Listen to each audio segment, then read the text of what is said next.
স্ক্রিনে আপনাকে স্বাগতম ফ্রেন্ডস। আজকে আমি এখানের কিছু না জানা ইন্টারেস্টিং টিপস নিয়ে চলে আসলাম। এই যে আপনি একদম উপরে বাম পাশে কর্নারে ফাইলের উপরে যে একটা দেখতে পারতেছেন, এই যে এখান থেকে আজকে আমরা এখানে কিছু কাস্টমাইজ করব, বেস্ট টিউটোরিয়াল দেওয়ার চেষ্টা করব। সম্পূর্ণ ভিডিওটা দেখবেন। এখানে যদি আমি ট্যাপ করার পরে এই যে অপশনগুলো রয়েছে এগুলোর কাজ কি, অবশ্যই আপনি যদি না জেনে থাকেন ভিডিওটা দেখবেন।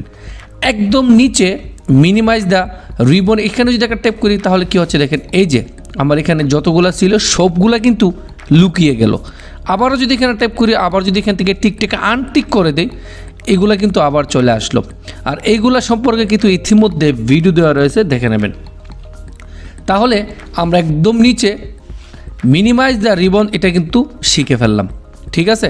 তারপরের সেকেন্ড লাস্টে যেটা দেখতেন শো ভ্যালু দ্য রিবন, এই যে আমাদের এই যে রিবনগুলা যে সবগুলা এইগুলাকে কি করবেন, এখানে যদি শো করতে চান, এটাকে নিচের দিকে নিতে চান, তাহলে এখানে একটা ট্যাপ করবেন। আমি দেখেন এখানে কিন্তু একটা ট্যাপ করলাম, করার পরে এই যে এখানের চিহ্নটা কিন্তু এখানে চলে আসলো।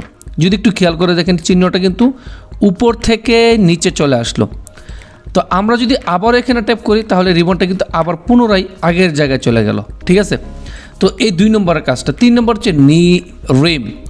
এই রিনেম এখানে যদি ট্যাপ করেন তাহলে আপনি রিনেম করতে পারেন। আর শর্টকাটে রিনেম করার জন্য কিন্তু আপনাকে তারা কি বলতেছে দেখেন, এই যে এই চিহ্নটা কিন্তু চলে আসলো এখানে দেখেন, রিনেম F-Z দিয়ে আপনি যে কোনো F2 দিয়ে রিনেম করতে পারেন। আপনি যে কোনো জিনিস F2 দিয়ে রিনেম করতে পারেন। আর এটা অ্যাক্টিভ করার জন্য এখানে দেখেন আমি মাউসটা নেওয়ার সাথে সাথে কিন্তু এটা এখন সিলেক্ট হয়ে গেছেন। যে কোনো আইটেমে আপনি ট্যাপ করে সিলেক্ট করে F2তে দিলে কিন্তু রিনেম হয়ে যাবে। ওকে, তো আমি এটাকে আনটিক করে দিলাম। পরবর্তীতে যদি আপনি দেখেন নিউ ফোল্ডার, আমি এখানে একটা ট্যাপ করলাম। এই যে ট্যাপ করার পরে কিন্তু নিউ ফোল্ডারের জন্য তারা একদম সিম্পল আপনাকে রুট দেখাচ্ছে।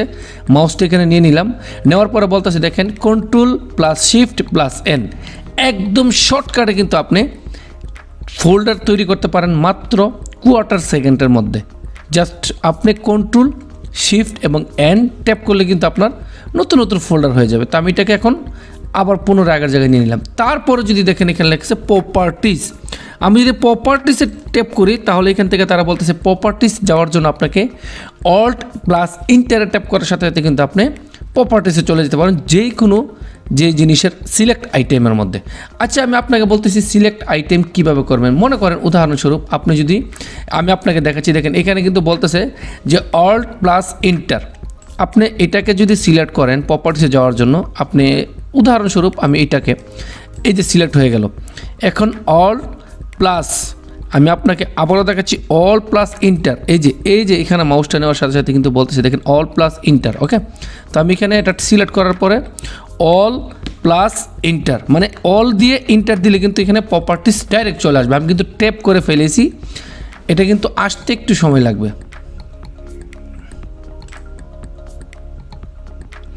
দেখেন ফ্রেন্ডস, আমি যদি এটার উপরে এই যে মাউস সিলেক্ট করে মানে অল দিয়ে ইন্টার ট্যাপ করলে কিন্তু এটা ডাইরেক্ট, আমি কিন্তু ট্যাপ করে ফেললাম, দেখেন এখানে কিন্তু প্রপার্টিসে চলে আসলো।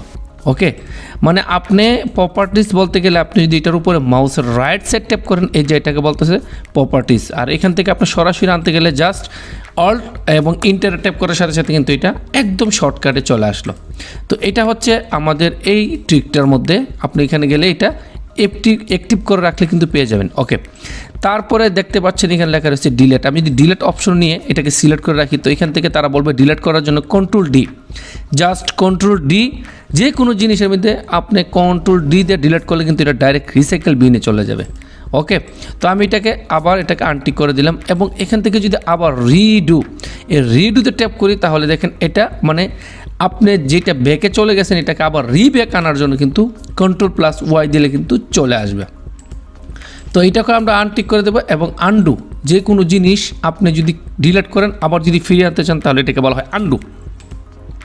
এই যে এখান থেকে আন্ডু করার জন্য Ctrl+Z দেখাচ্ছি আপনাকে ইজিভাবে। এটাকে আমি ডিলিট করে দিলাম, মনে করেন আমি এখান থেকে এটাকে এই যে ডিলিট করে দিলাম। ওকে, এটা চলে গেল। যদি আন্ডু করতে চান তাহলে এখান থেকে আন্ডু ডিলিট, এই যে আবার চলে আসবে, এই যে চলে আসলো আবার। ওকে, অর্থাৎ এটাকে বলা হয় আন্ডু।